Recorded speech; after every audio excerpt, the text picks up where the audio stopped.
What is up, YouTube? Day 27 of the October Horror Movie Challenge, where I'm trying to get to 100 horror films in the month of October.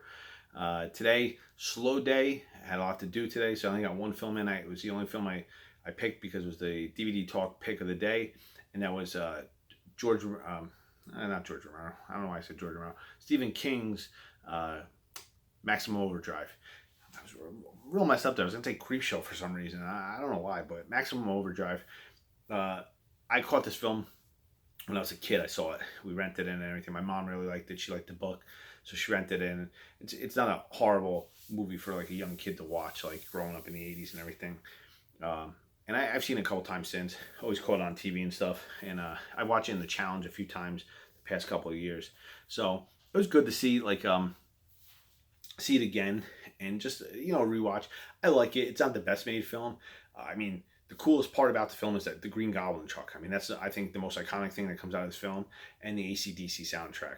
I mean, you get Emilio Estevez in it, and he does really well in it. I like a lot of the kills are like cool, and it does one thing that like a lot of horror films don't do, that they kill children. You don't see that in a lot of horror films. So I think when you get that brutality in it, it does amp it up a little bit. It's not the best made film. It's not the like. I think it was a little too mainstream. Like if they dial it down a bit, it would have been a little bit better, I believe. But I do think it's still a worthy film. It's a good film, and it's one of the it's the middle of the pack when it comes to like the Stephen King adaptations. I don't think it's like Christine level. I don't think it's Shining level. It's at like middle of the pack, and it's a fun flick to check out. I mean, like I said, it's got some cool kills, like the trucks. I mean, it just the cool thing about it is just it's such a crazy scenario that like all like mechanical and computer equipment just comes alive.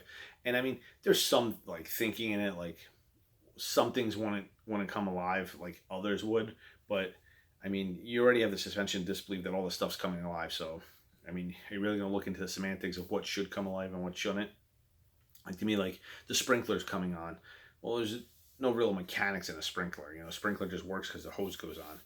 But it is what it is. All in all, I do think it's a fun movie. It's something like to check out, and it's a good '80s nostalgia type flick.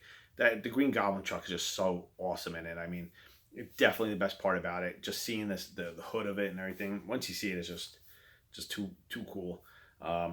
You you do get like a couple.